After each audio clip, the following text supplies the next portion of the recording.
Is anyone that doesn't understand Portuguese? Okay, I will go into English then. So, yeah, the talk today is about Shellter. The dynamic shellcode injector, I'll talk more about it. It's a tool that I started developing on my own time. It's already more than 2 years ago. This is something that, of course, I was doing not full time in my free time, but still there's a lot of work there. So yeah, just an introduction. This is my name. I'm from Greece. We're still in Europe, geographically speaking, at least. Yeah, we're not out of Europe yet. So these are my my blogs, and the second one is about Shellter. My Twitter handle, I work in Execute in the R&D. These are some of the main tasks I'm doing in my work.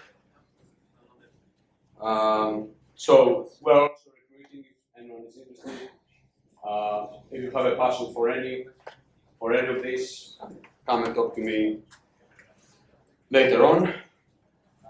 So let's start talking a little bit about shellcode injectors in general.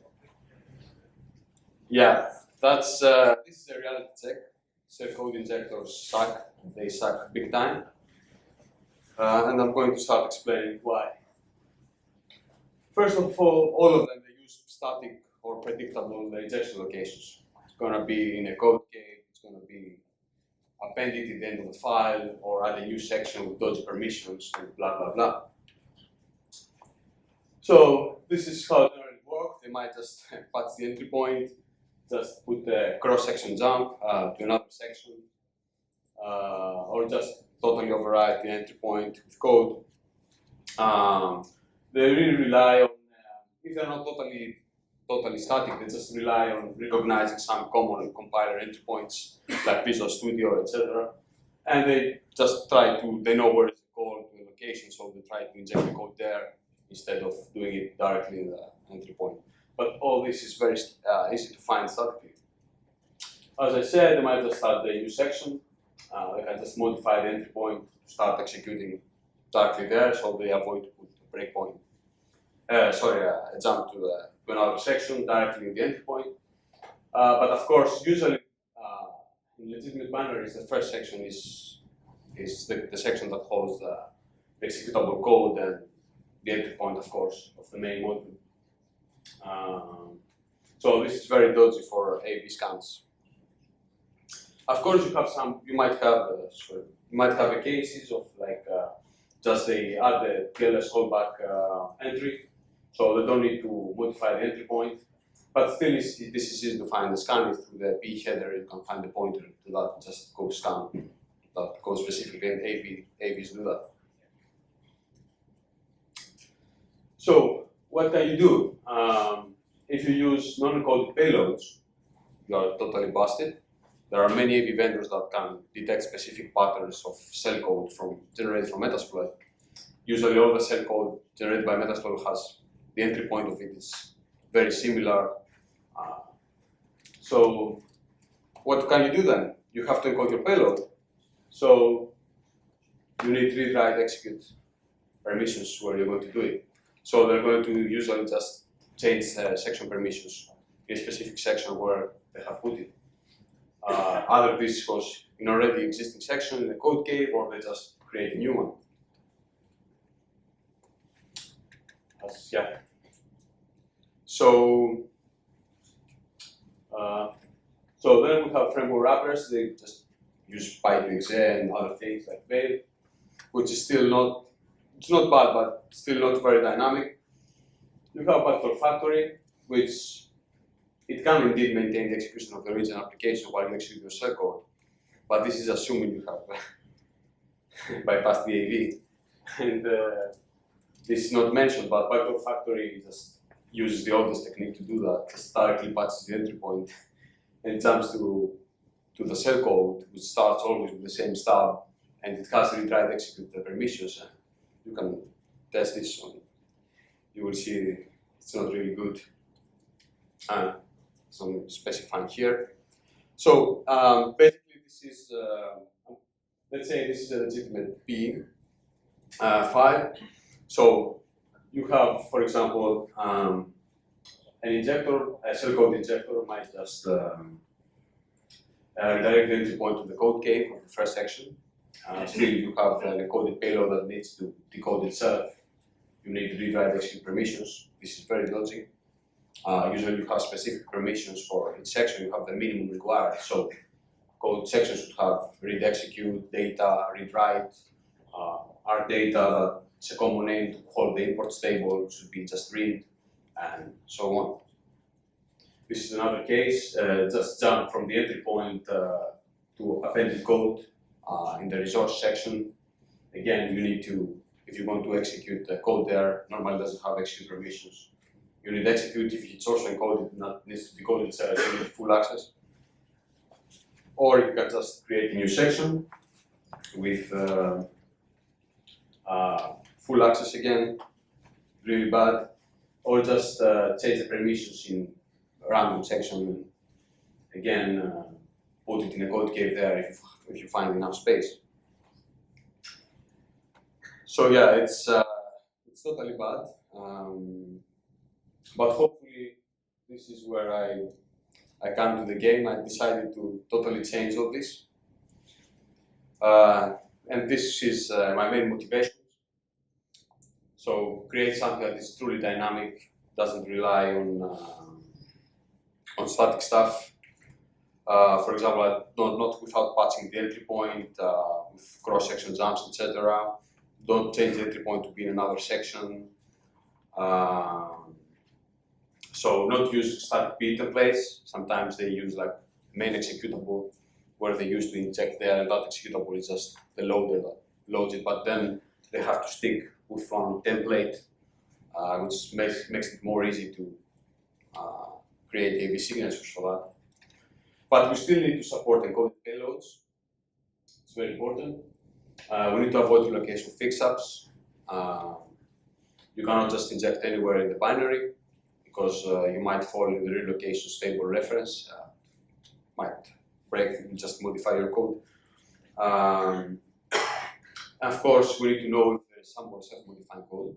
So we cannot just overwrite any code because it might be self-modifying, so that will break your shellcode runtime. And of course, we need to be as dynamic as possible and still manage to arrive to our injected code without breaking the execution before doing that. Shellter does not continue the execution of the main application. This is just to bypass the AVs as a pen tester. When you have problems, you inject it and you upload it on your target host. Adding functionality to actually continue back to the execution of the main application, this would mean to fall back on the same all bad things that all the others do, append the code in another section, do this, do that. I have some ideas to do it dynamic and still have that red team, let's say, functionality, but this is totally out of scope for this talk right now. So some first steps. I started developing in April 2013. First release was in DC in London in May 2014. Then various updates. I added different operation modes. Initially there was only one, so there was a lot of interaction needed by the user always. Several bug fixes, optimizations. Then I made it one compatible. It has some issues with the tracer, so I had to change some things. I initially had two builds, one just for Windows, one just for Wine. It was compatible with that. It was fixing some issues, then I merged that. I added command line, everything like that. So the more I was working on the tool, I just wanted to make it more user-friendly. So it started as a POC, and then I kept just developing everything. So moving on, the automatic mode now is can automate the usage of import address table handlers, which means that Shellter basically doesn't need to have, for example, change permissions on a section to use encoded payloads, and it can also take advantage of the original imports table of the application. So it's going to parse the imports table. We will find a combination of APIs that can be used to allocate read-writable executable memory, like a rope chain. basically, but it doesn't work as a rope chain, but this is what you do when you build a rope or rope chain for an exploit. You try to find imported functions and make a combination that work for you. So it is more customizable now through command line. It just auto backup of the original executable. The advanced basic modes were named to auto manual. Introduced thread context aware polymorphic engine. So basically, can generate code to obfuscate some stuff that I'm going to show later without breaking the execution of that code and still make it look totally different every time, or at least a lot different. So this is polymorphic code that doesn't break the thread context. So some Linux repositories. It was one of the first versions that was compatible with 1.7, starting not sold. And then 3.1, which is the latest public release, is added. I think in part they're going to add it. It's not ready the package yet. So let's talk about the latest public release. So it is compatible with Windows XP Series Pack 3 and above, and one was for Linux and Mac. It's portable, no setup required, no extra dependencies, doesn't affect the size of what you give is what you get. No static B templates, framework wrappers, supports Shellter 2-bit payload, shellcode. It's of course compatible with any type of encoding, as long as what you submit works. I cannot fix that. So these are some combinations for allocating memory using the import table of the application. If it finds these things, it's going to, in auto mode, we'll just pick one method at random and we'll use it for you. In manual mode, you can select which method you want to use, and it will actually make calls to the import address table like the normal application is doing, is using those imported functions. But it also has a plan B. If the binary you're using doesn't import any of those interesting APIs, when you're in auto mode, Shellter will just automatically switch to change the section permissions because it doesn't want to make you sad. You have to go on with work. So this is just basically a plan B. If you can't find that magic way to do it, because it just can't, this function is not imported, it will just switch the method for you and just go and change the section permissions permanently so you can use the code payloads. So there is also a polymorphic junk code engine that just creates random code that doesn't care about the thread context. This is used also in order to exhaust some AV emulators and sandboxes, add some random loops and things like that, just to slow down the execution before you actually reach something that is meaningful to an AV to detect. And the user can also use polymorphic code of his own. You can, instead of telling the engine to create this for you, you can submit a raw binary, raw polymorphic code that you create for yourself. You can also do that. So, talking about the thread context aware polymorphic code, as I said, it is used in order to obfuscate meaningful part of the injected code that you don't want to break the execution. You don't want to affect the thread context. It actually takes advantage of dynamic thread context information from the actual real execution flow of the application. It actually logs values from the CPU registers and does some filtering.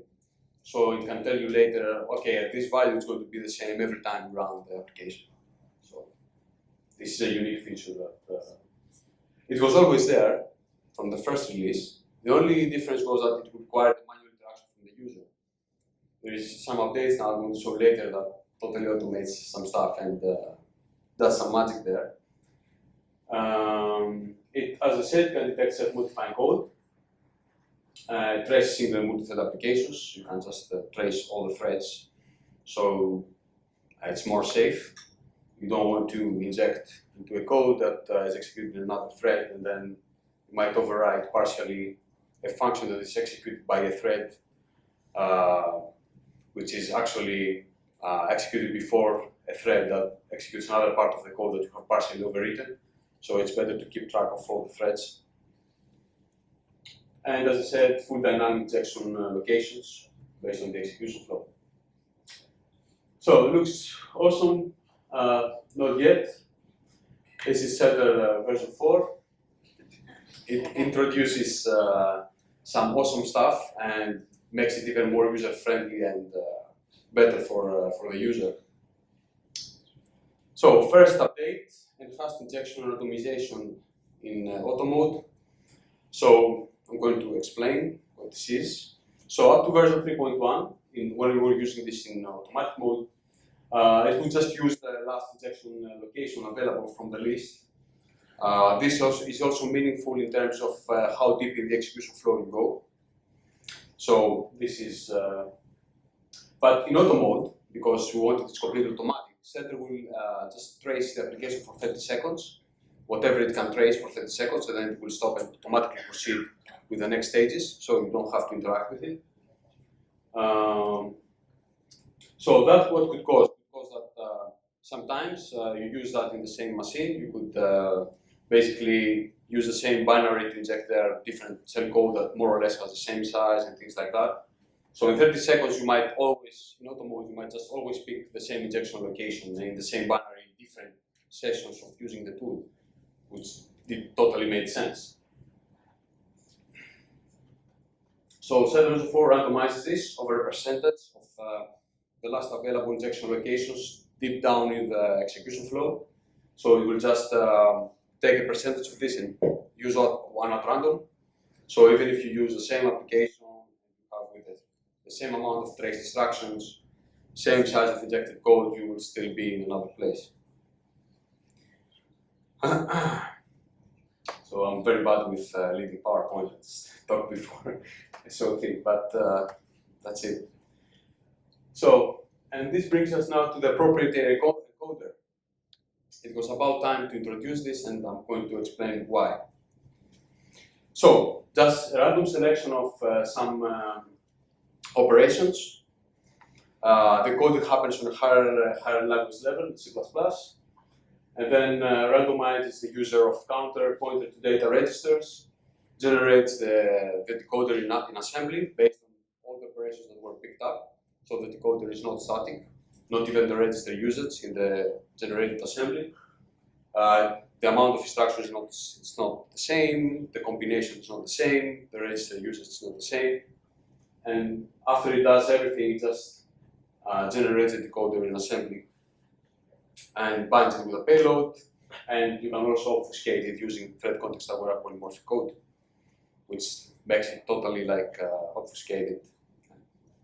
During the live demos, we're going to see this. And then that brings us to the embedded payloads. And that's why I had to introduce the encoder before actually introducing embedded payloads. Because, as I said, it's not good to use payloads that are not encoded. Many AV companies recognize specific patterns in Metasploit shellcode.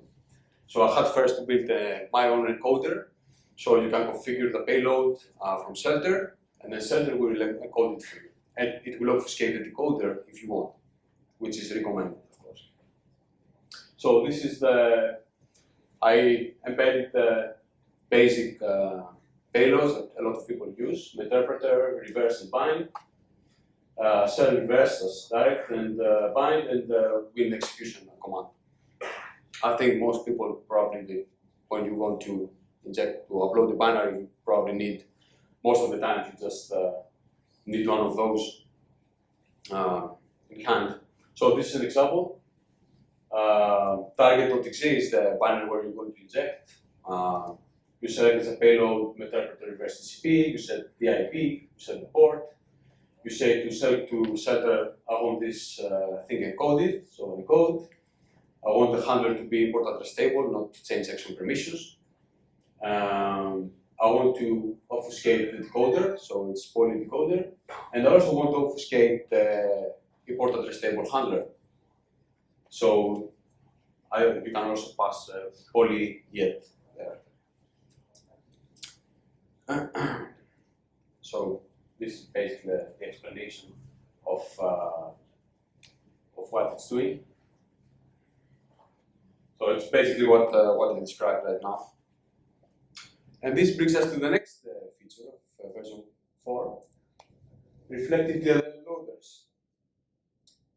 Not just shellcode anymore. You can actually, can also be encoded by Shellter as well. It's going to be treated as a normal shellcode. You can inject your DLL and just encode it. It has, of course, to export the reflective loader function so that the DLL loads itself in memory. So yeah, now you can just build something cool in a small DLL, like a small DLL file, and just put some basic functions there, like a mini RAT or a downloader that executes also the original application. That would be very handy, so you still execute the original program like you have standalone applications. Someone, you just, maybe that's more for a red team thing, that so the downloader then is going to download the original executable and it will execute it, so the user will just also see the original one running, because you now have just code in a higher level language like C++, so you can, it's more flexible for the user to do things like that. And this is an example for using it. I just say the payload is that one.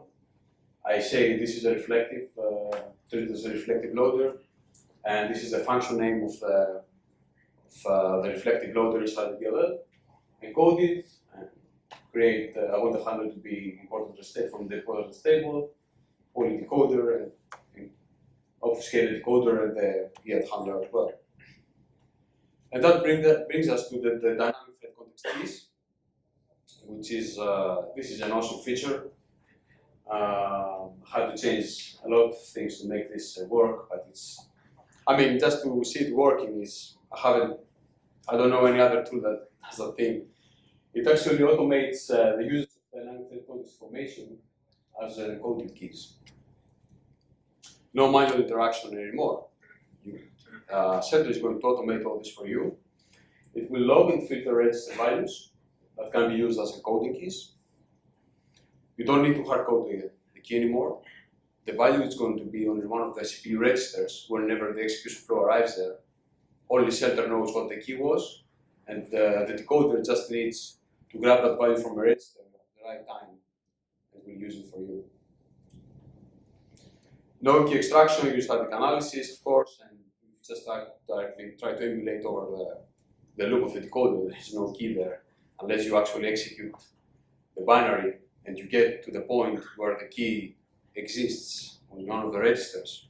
You don't know what the key is. So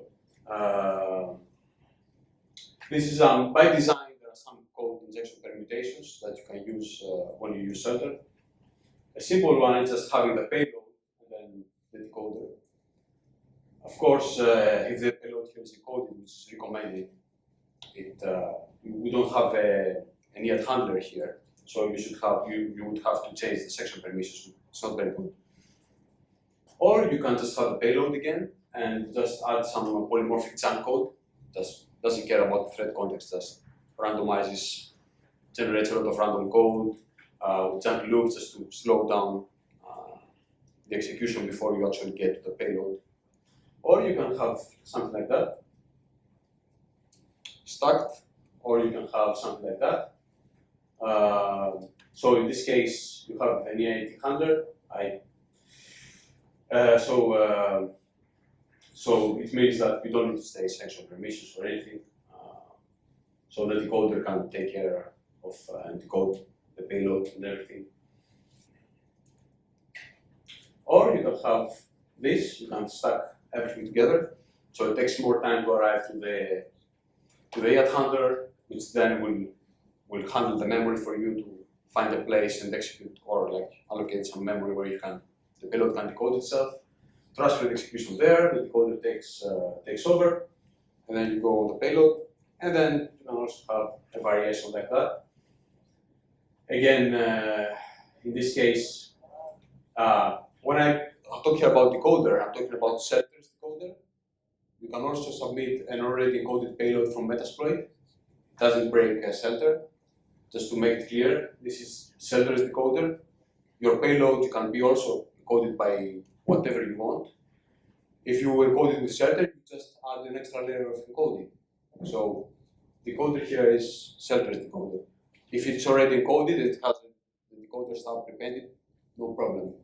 I'm just saying that I'm only referring to pieces of code that Shellter uses. You can use whatever encoding you want and still encode it with Shellter, no problem. So I would like to give some credits to Francisco, Hugo, Borja, and a colleague, Tom Wilson, that he suggested to me that he told me, oh, you might want to support reflective DLLs. Might be a nice thing because someone can just code his thing in a higher level language and still inject it into an application and encode it. So, so I'm going to pass to do some live demos right now. I believe that's what you were mostly expecting.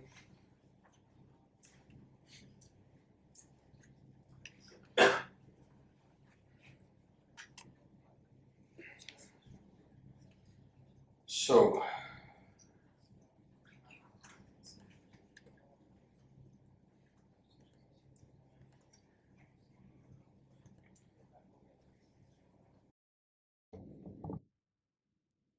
I like it just for testing.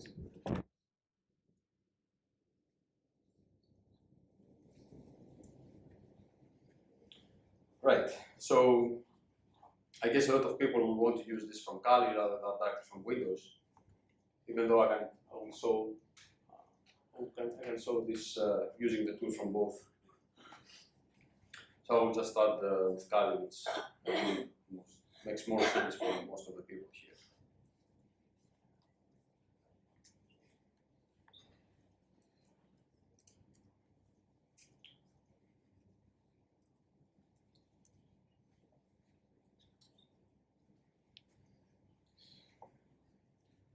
Awesome. So, yeah. Right. So I have some sample examples here where we can just inject something that we want. Let's see. Let me start with MRC maybe, or whatever. I usually like picking up small binaries. Like it's a good hint for that is if you go just have a Windows installation, you have it installed some programs, just go and pick up the uninstall.exe that they generate. They are small, they are standalone. You need to use standalone applications anyway, and they are very good for that.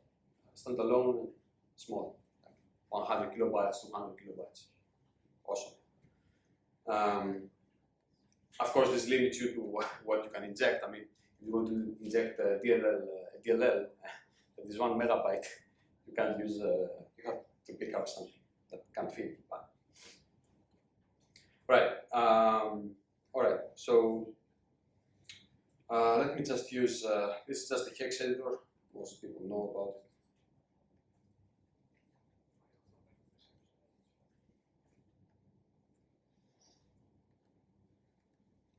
So I will start with the manual mode, and then just to show a little bit the options individually, and then we can use the automated mode to pass a command line and do everything.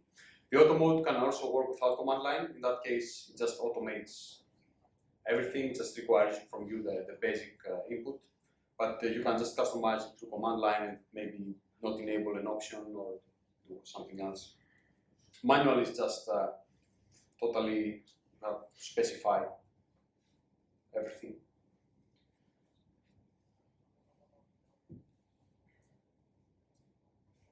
So this is actually tasks if we want, I don't know if you can see that. It actually asks if we want to gather dynamic thread context information. This is used if you want to later use, as I said, dynamic thread context keys and things like that. I'm not going to use directly this now. In the next example, I will show this as well. So a number of instructions, we'll just put 50,000, something like that.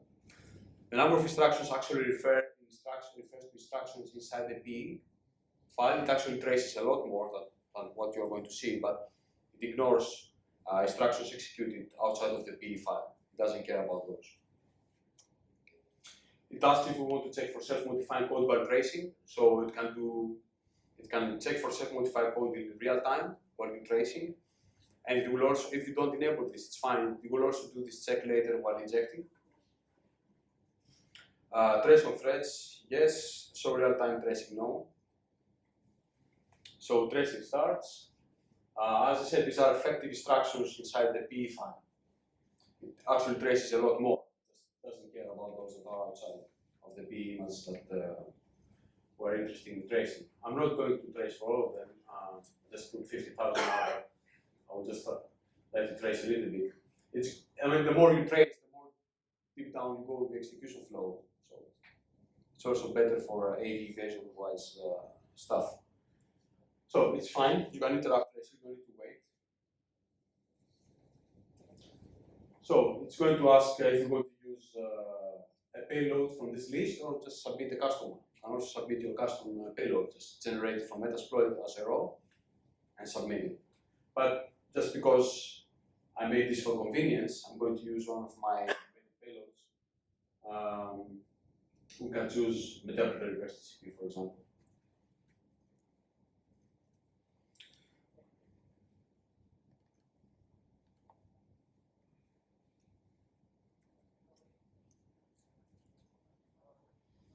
So I'm going to need this information.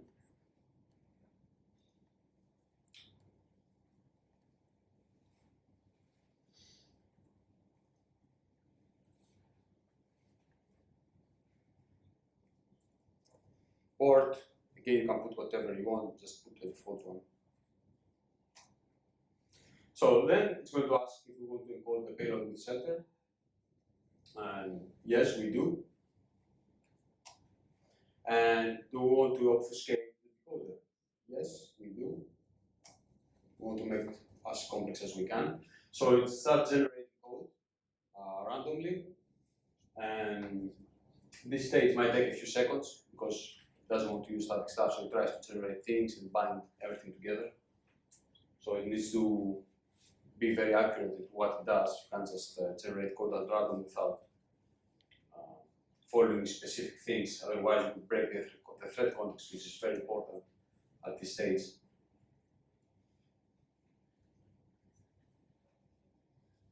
Right.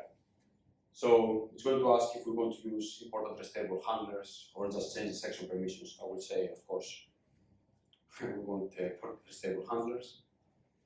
The binary supports these methods. We see virtual alloc, virtual protect, load library, get proc address, and create file mapping and map view of file combinations.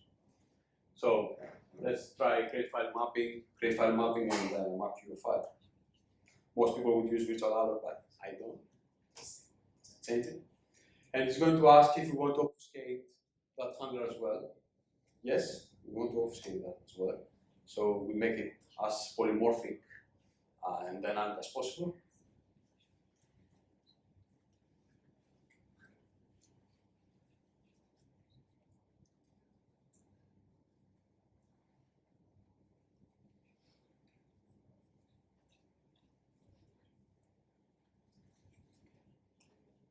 It takes a few seconds because it tries to be as random as possible and doesn't want to generate the same things all the time and still need to be very accurate with what it generates at the stage. It's very important.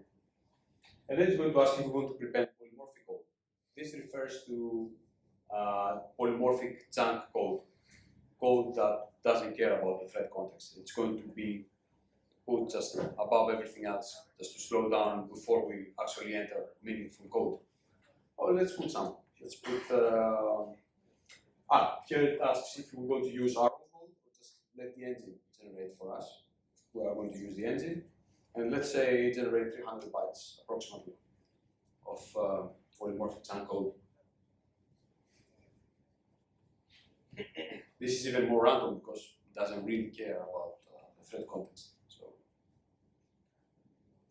and it gives us an option if you want to solve these as several entries. For example, if I say yes, it says that for now you have like 60 locations available to start injecting, and you can see actually those instructions. For example, we have total entry. So let me start entry 0, and then I'll put the last one. it just shows you a list of addresses and what are the real instructions there. So you can just pick one of those. I will just go with the last one, it's fine. Show more entries, no. Right, done.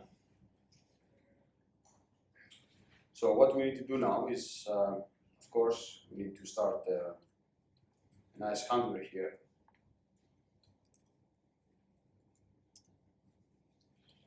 And in the meantime, I'm going to transfer this binary into the Windows VM.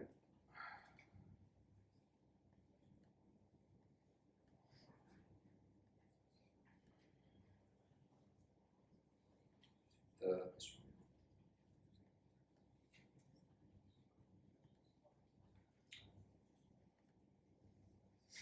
Let me try to copy paste this, see if it works.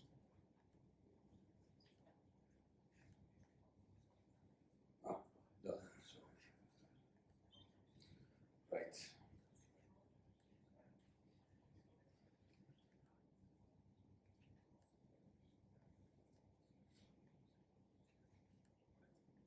Put this in my host. Microsoft SSL didn't pick it up. Fine, yeah. So,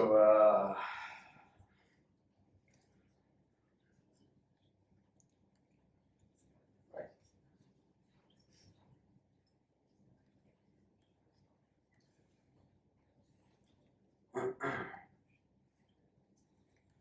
Go back to this.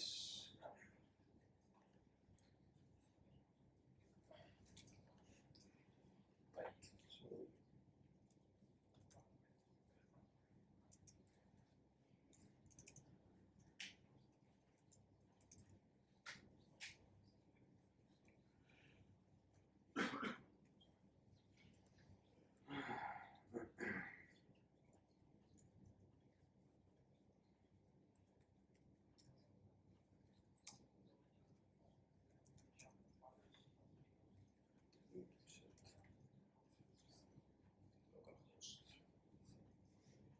So, let's see what it is here.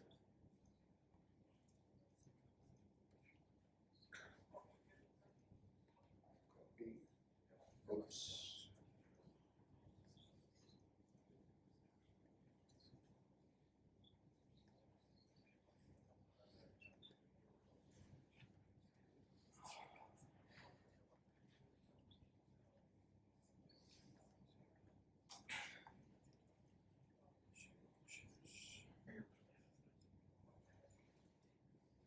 Right. So I can now execute the binary from here. It's going to take some time. You see it's running. That was just for a few, it was just very little the delay. Or it's still probably.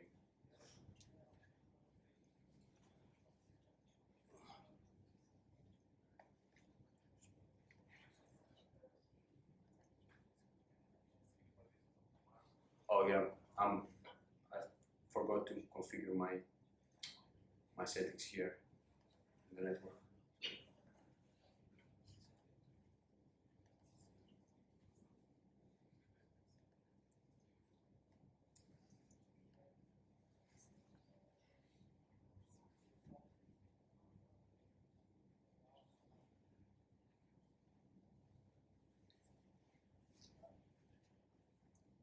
Okay.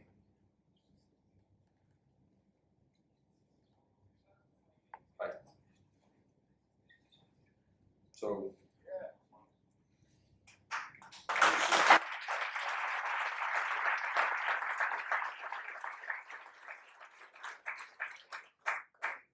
but it's not simple as that. I have to show you what the hell is going on. Otherwise, you say that I see a lot of things that I don't do. I don't like that. So I'm going to go up. We have here the virtual address and the offset of where actually the code was injected. We're going to examine this with only debugger so that you actually see what's going on there. Well, I'm just talking, it's no point. So I'm going to 40, 7654.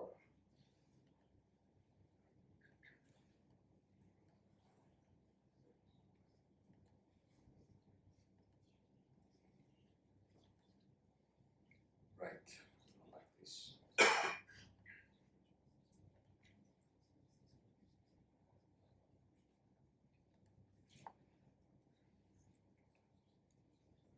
Right. So this looks very bad. So this is some polymorphic chunk code. It doesn't care about the thread context. Now you're going to see there are some random calls injected here, for example, just to random locations and then just returning back. It doesn't care about that. We'll have some junk loops here. That's we're going to keep looping, doing some random stuff. As I said, here it doesn't care about the thread context. We'll have more looping code here. This is going to look totally different every time. Some random call instructions injected that call random fake functions in the binary. This is all polymorphic chunk code. It doesn't care about the execution flow of the application. And somewhere here, which is even difficult for me to find, but so somewhere here, I believe it's the beginning of the obfuscated handler that handles the import address table functions to allocate memory where you can copy your shellcode there and start executing. So I think this is the first effective instruction of the handler that push 0. And then a lot of randomized code. There is another effective instruction here. A lot of randomized code, and then calls create file mapping. Then randomized code, whatever. There's another effective instruction here. Randomized, again, it's like another effective instruction there. Another here. There's another one here. And let's go down where it actually calls map your file, finally. So if I set the breakpoint there,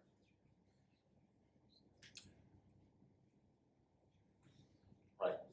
So it calls that, and let me now scroll down.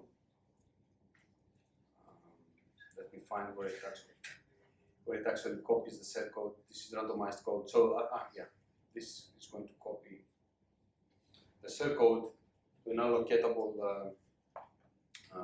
Let me just use magnify so you can actually magnify it. Right. So it's got. So the actual cell code is located where ESI points inside the executable section, and it's going to transfer it to where EDI points, which has read write execute permissions now, allocated by combination of create file mapping and map your file.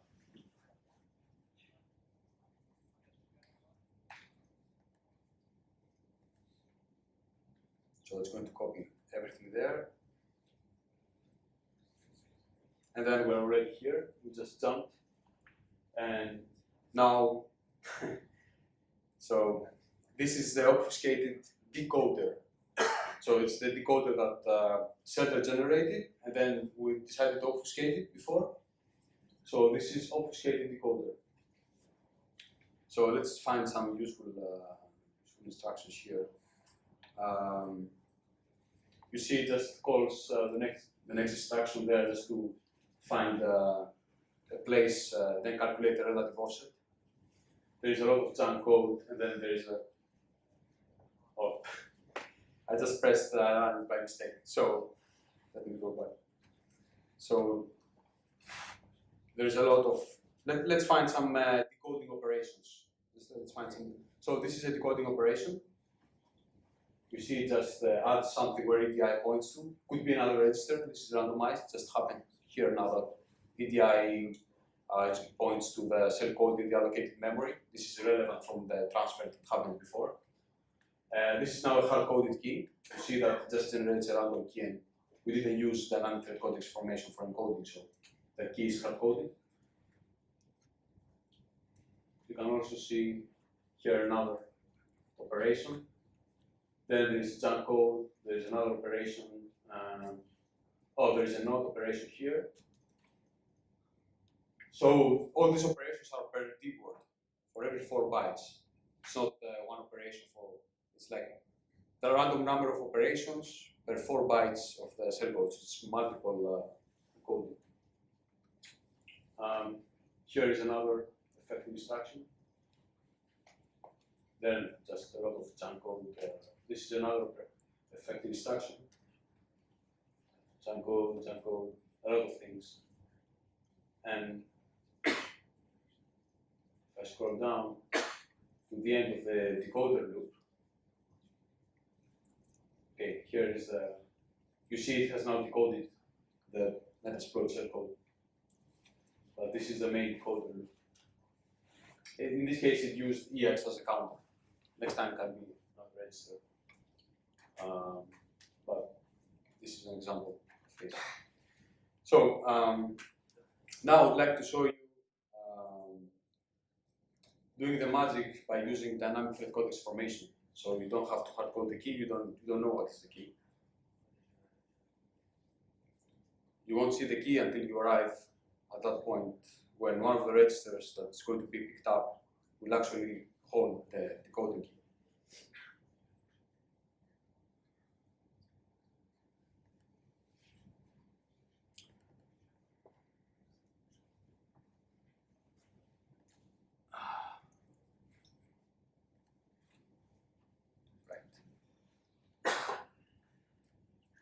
So let's try, I'm going to use another binary. I'm going to delete this one. I don't know, let's pick one, or let's pick MRC. This is 3.3 megabytes of size, so maybe you want smaller binaries, but you can just select random standalone executables to play with now. Now I'm going to use the command line, so it is more meaningful to you as well. So we set the target, which is MRC. We set the payload. You can do Windows, just execute the command if you want. Let's say just execute this is the payload with exec. And I want just to execute cmd.exec, just to show another payload. I want to use dynamic thread context keys.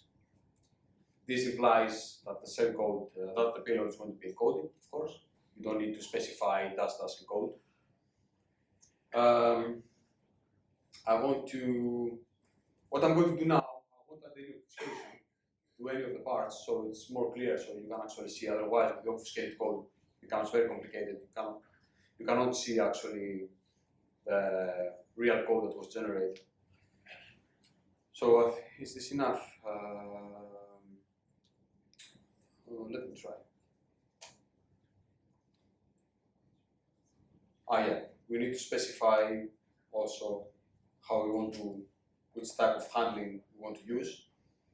So I'm going to specify the import address table again, which is the most dynamic, best way to do it.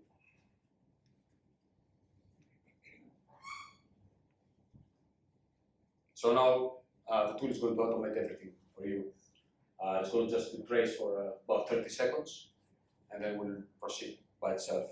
It will choose the encoding key from dynamic thread context formation, which register to use at what point, encode with that value, create a decoder, bind everything together, and here you are. 2 seconds left. Oh.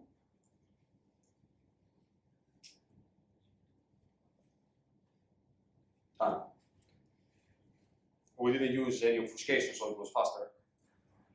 You didn't have to generate a lot of code through the engine and stuff like that.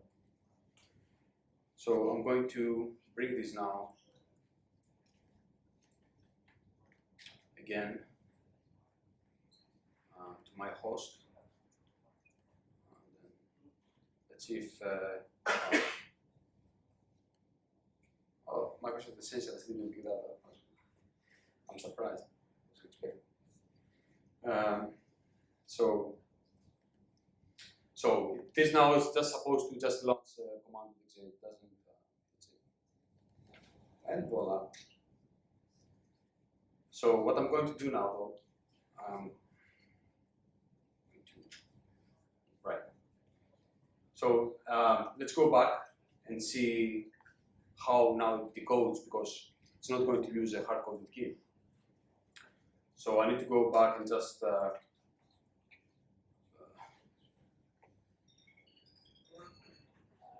see what is the injection address. So I can go back and directly evaluate that. Now there's no obfuscation, so we're going to actually see.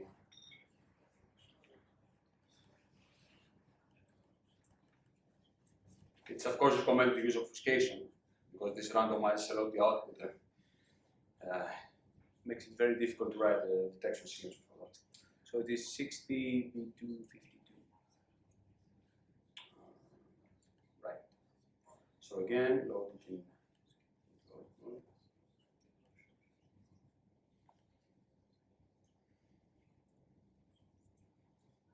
60. Right, so there's no obfuscation now. So it's clear. It just calls load library, get proc address. I'm going to put a breakpoint here just to see. It's very clear now what it's going to do. Just gets the address of virtual alloc. It's going to call it. Then it's going to copy the thing there. And now it pops EX from the stack. And this is what is going to be our key now. It saved it in the stack. This is the actual value of what EX should have in the real application without no injection at that moment. It's not something that Shellter puts there. And then you see some random operations that were picked up to encode this one. So I'm going to, you see it's going to start decoding. You see now it uses CPX as a counter. It happened again that EDI was picked up as a pointer, but it's not that. Just a coincidence. So that's it basically. But you see that it uses the value in EX to decode it. This value is not set by me. If I go back and I restart everything, just load it again. What happens is, before entering the handler that handles the memory allocation and everything, you see it has a push EX, because at that moment EX has that value. The decoder, when you're tracing, uses that value to encode it. So before entering our handler, we need to save that value on the stack. That's why we push it on the stack. And we're going to pop it up so we can use it as a key when the decoder needs it. So this was not set by me. It's just if you run the original binary, you're going to have that value at that moment in the execution flow in EX register. So this is, I think this is a very nice feature. I don't know any other tool that can do anything similar to that. So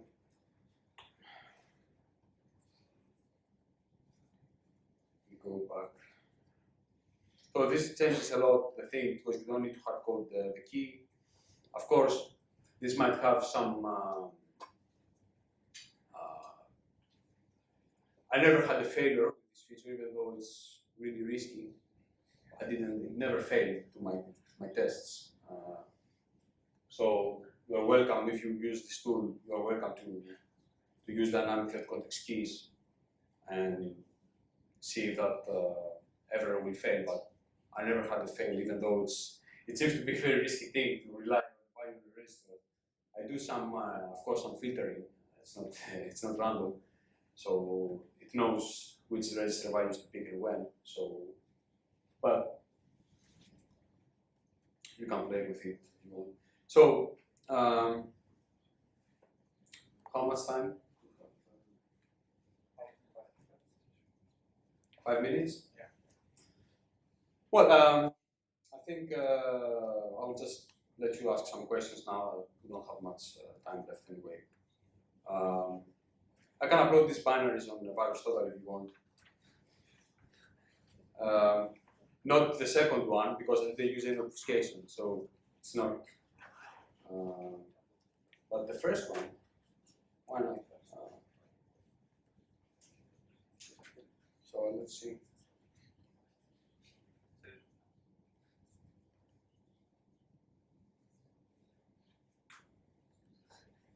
So I know this specific injector has also a couple of false positives from some AV vendors. So I'm already expecting 1 or 2 detections.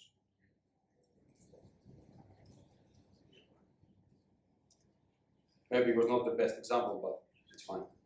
You can play with your own and see what results you're going to get.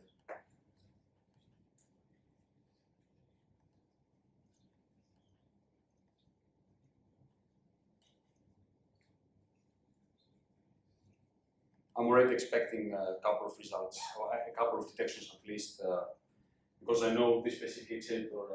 I tried just the original file, it's still a couple were triggering some false positive. It's fine.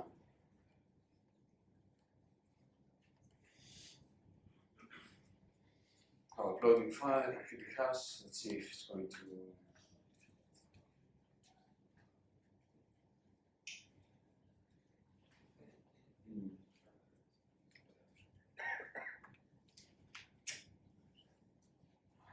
Might not. I don't know why it's. No? You don't like it. So let me go back, just give me a second, just to do it from here. Maybe it's something with the sandbox that it doesn't like.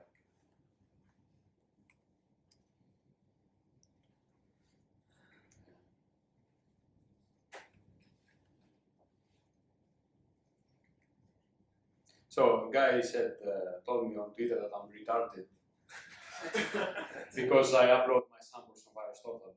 I know what I do. Trust me, I wouldn't waste more than 2 years of work by doing that. I believe I'm not that retarded. Maybe I'm half, but not 100%. Not 100%.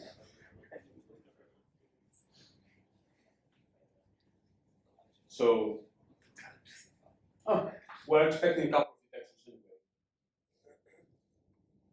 There are like Byte Hero has a false positive on it. Byte Hero.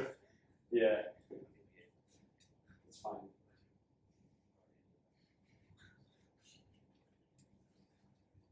Oh, yeah. Yeah, and Jack Green as well. I didn't know about BPA32.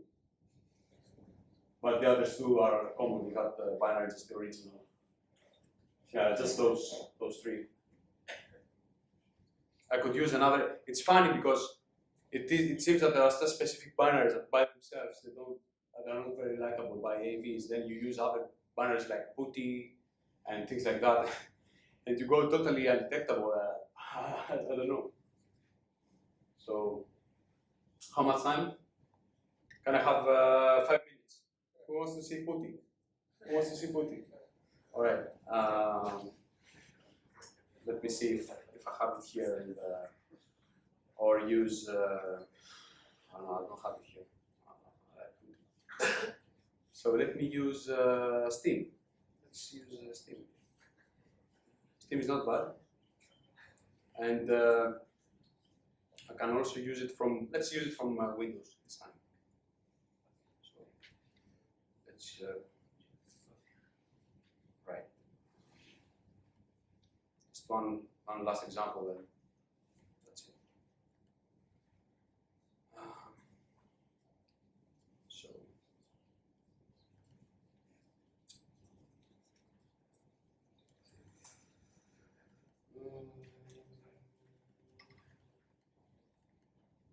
Right.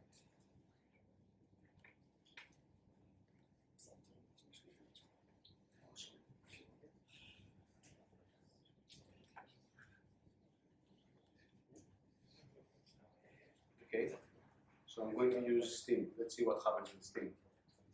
Alex team. Right. I'm going to use the fully automated mode, no command line, no nothing, just automated, just give me steam.exe.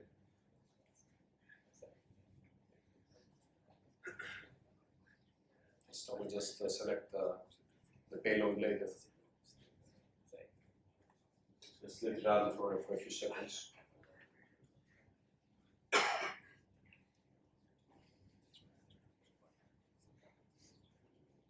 You can upload samples from Aristotle if you want, I don't care. Just make sure you use obfuscation and everything, so it makes their life very hard. That's all I'm asking. Okay, so this is going to stop. Let's use again something quick, so we don't need to set up handlers. Just execute cd.exe. Just going to do everything by itself. If you use auto mode without command line, it automatically enables all the features, so it's going to obfuscate everything.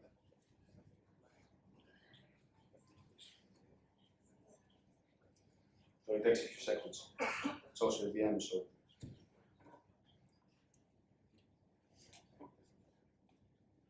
So it randomly picked up one of the methods. It's going to use virtual out this time. And it's going to now, the picked handler now is being obfuscated.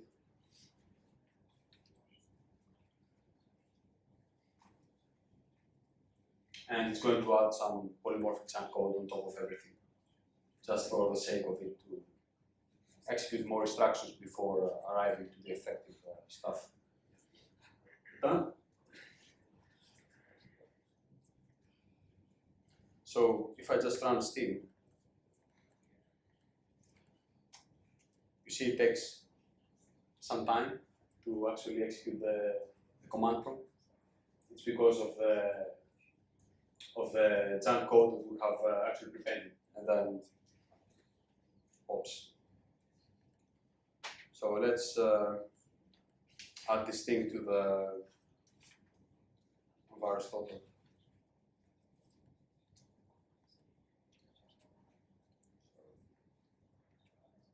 Oh yeah, Internet Explorer doesn't allow me to do that.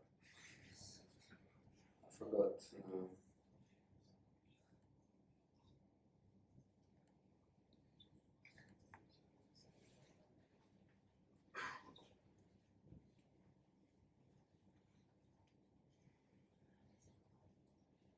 Hopefully we're going to be even better this time. I don't know who uses byte or Javelin. Maybe they're just AV, there's the Chinese AVs for trolling. People like me. I don't know. Maybe it's just me for trolling. I don't know. That's let's detect everything. So whatever the guy does, he thinks it's a fail. Right? Oh, it was very well. Not detection.